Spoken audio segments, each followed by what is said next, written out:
The near decade wait of the new Disney animated sequel Zootopia 2 has just hit the big screen this weekend. And with that being the new edition of the Disney Revival era films, I got the idea to do a top 5 list of my favorite films in the Disney Revival era. This era beginning in 2009 with the release of The Princess and the Frog, and there have been plenty of terrific films in the Disney Revival era, all from their memorable characters, incredible animation, great songs, and terrific stories. With many great films in the Disney Revival era, I can't wait to give you my picks for my top 5 favorite films in the Disney Revival era. And like I always say with my list every single time, this list is entirely my opinion. It is all subjective. These are my personal favorites. If there is a particular film on here you disagree with, either a film in my top 5 you don't like, or a film in the honorable mentions that's not in the top 5, or anything like that, that's totally fine. We all have our own opinions and personal favorites from the Disney Revival era. And speaking of which, I'm excited to hear your picks for your favorite Disney Revival era films. Do you have a top 5? What's your number 1 pick? Or if you want to rank all the movies, that's totally fine.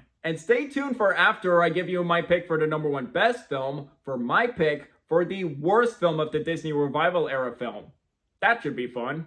And before we get into top 5 list, I have 5 honorable mentions, and here they are. First one, Raya and the Last Dragon, good Disney animated film. Next up, the 2011 Winnie the Pooh movie. Charming, breezy film that definitely didn't overstay its welcome given its 70-minute runtime, but it was a delightful, charming Winnie the Pooh movie that reminds us why we love his characters, and definitely gave me the same vibe I had growing up watching The Many Adventures of the Winnie the Pooh. Next up, Big Hero 6. Although I'm not really a fan of the twist villain reveal, I still think this is a funny, exciting, and entertaining superhero Disney animated film, and plus Baymax. Do I need to say anything else? I am a bit disappointed that this movie beat How to Train Your Dragon 2 for Best Animated Film at the 2015 Oscars. I think Dragon 2 should have won of the nominees, but the Lego movie was snubbed.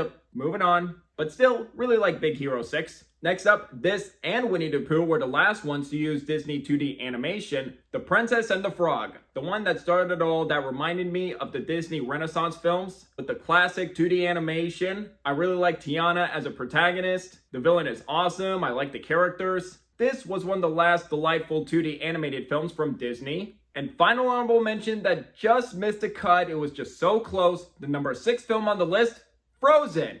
I am not a fan of Hans as a twist villain, but I still love this movie from the sisterhood between Anna and Elsa. Olaf is hilarious. The animation with all the snow looks gorgeous. The songs are memorable, of course, Let It Go. Need I say any more? Still a great Disney animated film, and I do like Frozen 2, but I do find that movie underwhelming. Good, but not great compared to the first movie. And with those honorable mentions out of the way, let's get into the top 5 list. Coming in at number 5, we have Encanto. Right after the release of Moana, we had a few Disney animated sequels that gave me some enjoyment, although not on par with its predecessors from Ralph Breaks the Internet and Frozen 2. And when I saw Encanto, it just felt so refreshing. It was like, yes, I absolutely loved Encanto.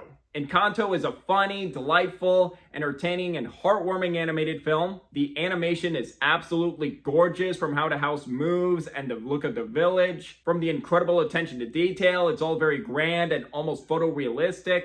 The family Madrigal are all endearing characters with their fun and distinct personalities. All of them, except Maribel, have their own gifts. And even though they have their own gifts and powers, one of them is really strong, one of them can hear far away, one of them can talk to animals, one is very beautiful and can blossom flowers. They do have their unique powers, but I also like that they do have their own flaws at the same time, and they're not perfect. And Maribel is such a funny and likable protagonist, and even though she's the only one in her family without a gift, I really got invested with her own story, trying to find her own identity without a gift. And I think it has resonant messages about finding your true identity, your strengths, acceptance, and family history. And all those messages make this film so well realized and nuanced. And this is the second Disney Revival era film with Lin-Manuel Miranda's involvement in the music. They're all fast-paced, energetic, and entertaining, and do a great job with their placements in the story to progress things along. The opening song is such a blast from Welcome to Madrigal. And of course, the biggest one, the Let It Go of this movie that just became a huge hit. We don't talk about Bruno, no. We don't talk about Bruno. Although Dos Orguitas, that was a good song that was nominated for the Best Original Song Oscar, but Disney made the wrong decision to not nominate We Don't Talk About Bruno. and maybe there was a chance that would have been No Time to Die in that category. And speaking of Oscars, this won the Oscar for Best Animated Film at the 2022 Oscars. It was like neck and neck for my favorites, either this or The Mitchells vs. the Machines. I love both movies, and I'm happy with Encanto winning that award. It would probably be tied with that for my favorite animated film of 2021 and in my top 10 favorite films of 2021. Although I haven't seen Zootopia 2 yet at the time of recording,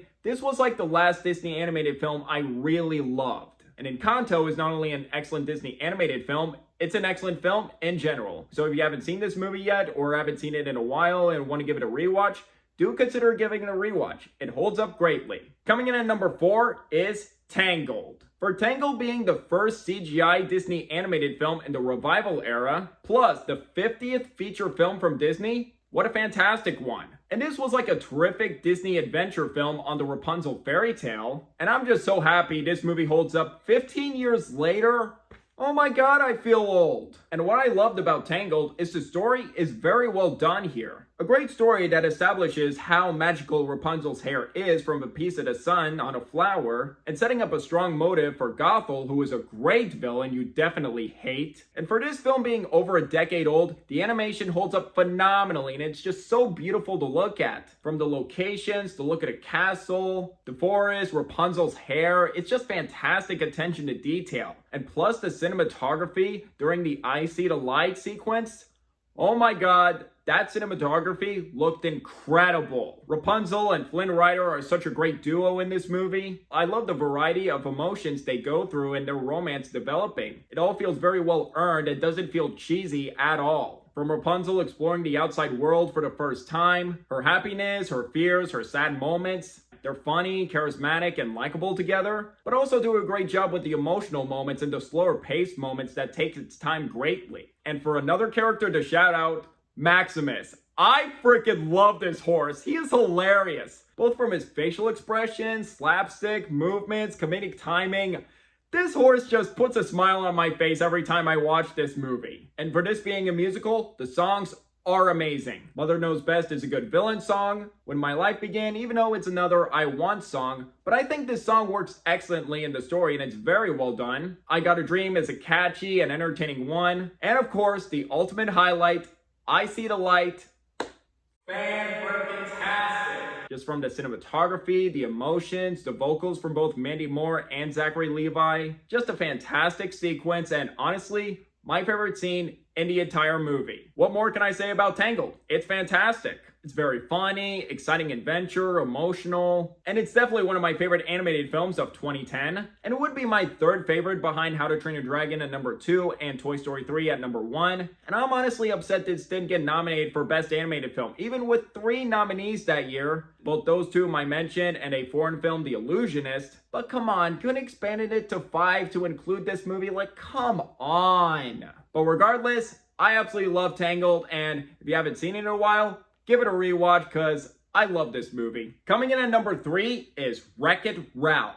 I remember first seeing the trailer for this movie in the summer of 2012 and thought to myself, oh my god, Disney is making an animated film involving these video game characters I grew up with. I want to see this. Please be awesome. And it is. And now this film being 13 years old now, oh my god, I can't believe I keep saying that. I'm old. Wreck-It Ralph is a funny, creative, and brilliant video game character unlike an original character. Wreck-It Ralph tells a great story about a Donkey Kong-inspired video game villain, and after 30 years of doing the same thing as the villain, wreck the building, get tossed off the building, and lose. And that amount of time doing the same thing over and over again, you definitely feel Ralph's burnout and feeling underappreciated by his fellow characters in a game. But once he goes game jumping, he sees his chance for being the hero for once and actually earns a medal. But when he accidentally ends up in Sugar Rush, he starts a friendship with a glitch, Vanellope von Schweetz. That's where Ralph's character arc comes in full swing. This movie's voice cast is pitch perfect for these characters. John C. Reilly, as usual, is funny, but he also makes Ralph so lovable, likable, and a sympathetic hero despite him being the bad guy. And I do love seeing his character arc, even though he's burned out from being the bad guy and wants more appreciation. Even though he's still a bad guy, that doesn't make him a bad guy. Sarah Silverman is also excellent as Vanellope. She's very funny and energetic as this bratty glitch. but also does a great job with the emotional core of this character to where you don't find her annoying. The animation in Wreck-It Ralph is outstanding to create incredible and well-realized world building with their rules and environments. And this movie was definitely made for old school gamers to get a kick out of the references. Oh my god, something from Mario, there's Sonic, Metal Gear Solid. But they used those references without being excessive to tie into the world building of the film and not just fan service. Plus, they don't detract from the great story and character development, and keeping those two notable traits about Wreck-It Ralph intact. This is not only a very funny film, but an emotionally engaging film, with well-earned character arcs and fleshed out character development. I really love seeing the friendship develop between Ralph and Vanellope. They don't exactly get along first, but when they make a deal with each other, and Ralph starts to help Vanellope train for the race, and Vanellope starts to see that good guy in Ralph, it's all very well done and heartwarming, and I really love seeing the film take its time with these characters. And also, this film has one of the most heartbreaking scenes in Disney animation, where after Ralph talks about King Candy about Glitch winning the race, and after the argument between Ralph and Vanellope, and with the go-kart they built together, I was thinking, oh no, he better not destroy it. No, please don't destroy it. Oh no, he destroyed it. No, just like those bullies did to Vanellope earlier. No. Ugh. Yeah, that scene breaks my heart every single time I watch this movie. Just no, Ralph. And about King Candy, I think he's a great, ruthless, and psychotic villain. With the rules of these arcade games and having a glitch crash the game and ruining everything, you kind of do understand why he's preventing Vanellope from winning, but at the same time, just how crazy and insane he is such a great villain. And also, the villain reveal that he was Turbo, I honestly did not see that coming. I thought it was a well done twist. Overall, Wreck-It Ralph is a terrific animated film with humor, heart, video game references, and memorable characters. And 12 years later, I am not over Brave winning the Oscar for Best Animated Film over Wreck-It Ralph. Seriously? Okay, not that Brave is a bad movie, just a very mid Pixar movie. But seriously, that won the Oscar over Wreck-It Ralph? Wreck-It Ralph would have been a far more deserving winner than that, or even Paranorman. Seriously, I felt like Brave won because, oh, it's a Pixar movie, let's give it to them. No, Wreck-It Ralph was robbed big time. Despite that, Wreck-It Ralph, my pick for the best animated film of 2012, and in my top 10 favorite films that year. Coming in at number 2 is Moana. Like with Tangled, it is a fantastic Disney film that reminded me of the Disney Renaissance films. An exciting adventure with iconic songs and a likable duo. It's both funny and also has a great emotional core. For a film that's about to be a decade old next year, the animation is still breathtaking from Motunui. The water, how it moves, is absolutely jaw-dropping. And even Maui's tattoos, the 2D movements are great. And even in the musical numbers with Shiny and You're Welcome, the animation gets to be amazing. And even the locations from the beach and the sand is great detail. It all looks gorgeously rendered, colorful, and has amazing attention to detail. Moana is a terrific protagonist to root for. She is strong, adventurous, likable, but also loyal to her people on the island and restoring the heart of Te Fiti. And Maui makes for such an entertaining companion with her. Despite his ego and Maui being boastful about himself, he still goes through a great character arc to prove that he does have a heart of gold. And just with this character's design and personalities, of course The Rock is a perfect choice for this character. Hell, he even does the eyebrow raise. The Rock was made for this role. And even after seeing The Smashing Machine a month ago, which was a phenomenal performance from him, this is still to date my favorite Dwayne Johnson film. I love the friendship between Maui and Moana developing, from Maui teaching Moana how to sail, the struggles they face on the adventure, plus discovering their true values and conquering self-doubt.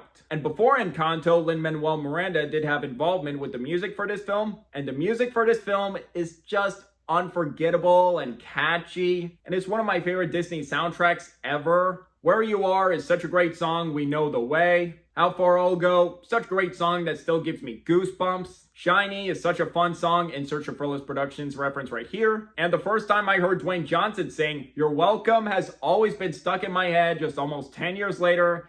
It's still there. And the best part about that song was Dwayne Johnson applying his charisma, humor, and energy into Lin-Manuel Miranda's musical style. Even though Dwayne Johnson I don't think is the greatest singer in the world, But for what he needed to do, he did fantastic with it. They stand out in a memorable way, they fit well in the story to move things along, and a reveal with Te Fiti I thought was very well done and refreshing for this movie, and when it was done I was like, oh, I like that. And I felt like it was more like an obstacle rather than a particular antagonist. After a bunch of villain reveals, it definitely felt very refreshing they did that. And I also loved how this movie explored Polynesian culture that felt very insightful that everyone can learn from this movie. It definitely felt great like this and Lilo and Stitch that taught about Hawaiian culture. And last year, Moana 2 was such a letdown. And it felt very obvious watching that movie that was originally planned to be a Disney Plus series that was just thrown on the big screen. And recently, I saw the trailer for the Disney live-action remake. Why? We don't need a remake of the same story, especially since it's gonna be a 10-year-old movie. We just don't need to see it in live action. It's great just the way it is. Just stop with these Disney remakes already. Enough! Yeah, I could just go on how much I'm not looking forward to that remake, but that doesn't take anything away to how awesome Moana is, and plus it's the very first film I reviewed on this YouTube channel. Even if that old review was crap and awkward, I'm still proud of that review for being the start of my YouTube channel, and now this December about to be the 9-year anniversary of my YouTube channel, this movie does hold a special place in my heart for that. One of the best animated films of 2016, my second favorite, and my top 10 favorite films of 2016. Oh wait, I love this movie so much, it's my second favorite. What was my favorite animated film of 2016? Oh wait, it's also part of the Disney Revival era film, a film I love even more than Moana, and it's the #1 spot. And looking back to that year, I bet you know what movie that is, so in case you don't know what it is, it's right here at the #1 spot. Let's get to it. My pick for the best Disney Revival era film is Zootopia. Even though I didn't think 2016 was a great year for film, I thought it was a great year for animation, and this just shows how much I love these two movies considering my top 2 picks came out the exact same year. This right here was the Revival era film for me that fires on all cylinders. This movie is smart, hilarious, inventive, entertaining, and endearing. And it's just a wonderful film I adore. Now, admittedly, the concept of a city of anthropomorphic animals living in harmony may not be the most original idea out there. However, with Zootopia, this is the best execution of that concept I've ever seen. Zootopia has incredible world building of different habitat cities and ecosystems. It all makes this world so creative, immersive, and fascinating. How much it has to offer and what to expand upon in sequels, and I can't wait for Zootopia 2. But what is noteworthy about Zootopia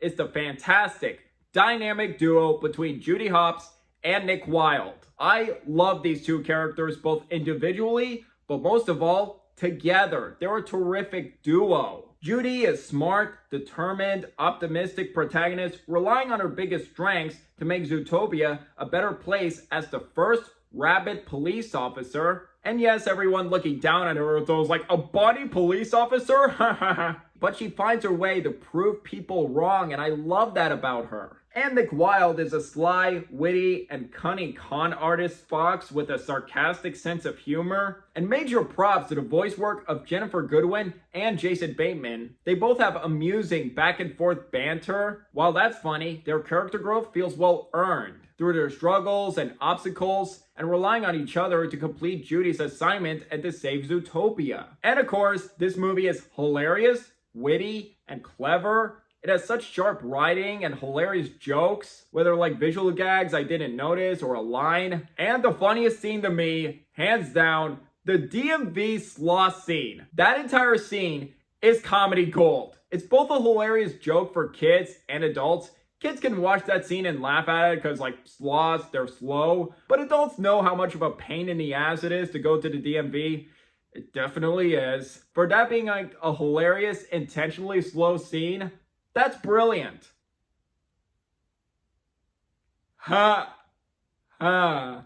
But what's also notable in Zootopia is its social commentary and themes. This movie talks about prejudice, discrimination, class structure, and learning to accept others through predator and prey. And I think it's a brilliant way to convey those themes, to make this movie feel impactful, clever, and thought-provoking. It knows how to delve into those themes the right way for all ages to understand and to get something out of this movie that can elevate it, rather than just being another animated film that was like, look, a bunch of animals living in a city. So it really does help with those themes and the emotional core elevated to great new heights. I could just praise Zootopia so much from its memorable characters, fantastic world building, clever humor, and thought-provoking themes. How this movie's an entertaining mix of family film and crime. I absolutely love this movie. It's fantastic and just really surprised me. I mean, I was looking forward to it. It looked like a fun Disney animated film about animals, but I was just surprised how much I loved it and got so much out of it. I am over the moon with this movie's critical and financial success, grossing over $1 billion. This movie won the Oscar for Best Animated Film at the 2017 Oscars. Definitely deserved that award. And it's in my top 10 favorite films of 2016. Maybe it would be the number 6 film on my list. And now that the sequel is out this weekend, I can't wait to see it. I don't know if it'll top the first movie, but if it can be as great as this one, I'll be satisfied. And I'm really happy this movie finally got a sequel and can't wait to see how much this movie explores, because with the amount of potential this movie offered. And now we're done with my number 1 pick for the best. How about the opposite? My number 1 pick for the worst. And now to think about it, I did think there was like 2 good but not great films like Ralph Breaks the Internet and Frozen 2. I don't know if I'd consider those films the worst, and even Moana 2 was just very mediocre. That would be one of my picks for my least favorites, but for which movie frustrated me the most in the Disney Revival era film, this one was definitely it. My pick for the worst film in the Disney Revival era films is Wish. Oh my god. This movie was such a frustrating and lackluster way to celebrate Disney's 100-year anniversary, and this movie received bad reviews from critics and it bombed at the box office. I felt like with how much this movie could have been great, it was just wasted potential. And even with a decent duet from Ariana DeBose and Chris Pine earlier in the film, and they do a good job with their voice work despite a weak script, Wish frustrated me on how bland, generic, lifeless, and almost worthless this felt. Now, I've said in my Smurfs review, I don't like criticizing animation styles too much, but Wish doesn't have the worst animation out there, but I felt like it was a poor attempt at mixing 2D animation like classic Disney films and CGI, but the results don't have that proper execution where it's not alluring enough. It just looked flat and bland looking, despite Ariana DeBose's talents both musically and as an actress. Also, it's such a shame she was a phenomenal standout in Spielberg's West Side Story and won Best Supporting Actress for that movie, but her career choices after this, like this, Argyle, Kraven the Hunter, get her a better agent, please. She deserves better. It's not her fault, but Asha as a character is pretty bland. It doesn't really go through an interesting arc. And one comic relief character, Valentino the Goat, was so annoying. I mean, it wasn't bad for the first half. He was just like a cute little animal sidekick for this movie. Okay, whatever. But then as soon as he started talking, that's where he got on my nerves. And he was basically what I thought Burrito from Puss in Boots 2 was going to be, but he wasn't. He just didn't really add that much to this movie. He was just annoying comic relief. Oh my god, his jokes just weren't funny at all. Oh, good find, Valentino. My butt found it. Will you shut up? You're not funny. And even a great actor like Chris Pine doing his best vocally with King Magnifico, but he was such a waste of a villain. And he just felt very wishy-washy of what villain he was, whether he wanted to be a conflicted and compelling villain, or just a power-hungry and ruthless villain. I felt like they just couldn't pick either one. And musically, this movie fell flat. This is some of the worst Disney songs I have heard in a while. The songs are just forgettable and don't really have that much of an impact. And the lyrics, like, oh my god. Did someone proofread these lyrics? And even what could have been a great villain song, it just didn't really stand out that much. I think one of his lyrics was, I live you here for free and I don't charge you rent. Isn't that the same thing? Oh my god, during this one song there was like these animals are like, I'm a star, watch out world, here I are. Here I are?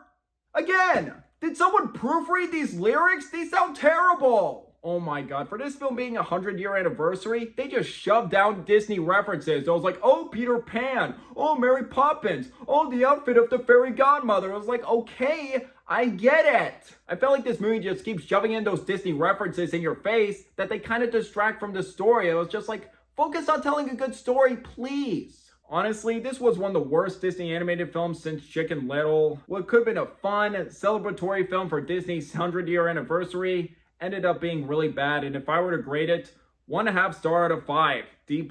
It's really bad. And that right there is my picks for my top 5 favorite Disney Revival era films, and my pick for the worst. I can't wait to see Zootopia 2 soon, and what I've heard from the great reviews, they're saying it's as great as the first film, so I'm definitely more excited to see it after being a little skeptical about it. So I really hope I'm satisfied with Zootopia 2, and it's worth the wait. And if I love Zootopia 2, hopefully we'll get more great Disney Revival era films down the road. So I would like to hear from you guys. What are your picks for your favorite Disney Revival era films? Top 5, number 1 pick, or if you want to rank all the movies, let me know down below. Did you enjoy this top 5 list and want to see more videos like this in the future? If yes, please hit that like and subscribe button if you're new here, and don't forget that notification bell for my next upload in the future. It really means a lot. My social media links are in the description down below. You can find me on Instagram and TikTok, and if you'd like to see my rent reviews, I do have a letterbox, so if you'd like to follow me on there as well. And until the next video, I'm Jack Benner, and look forward to another movie review.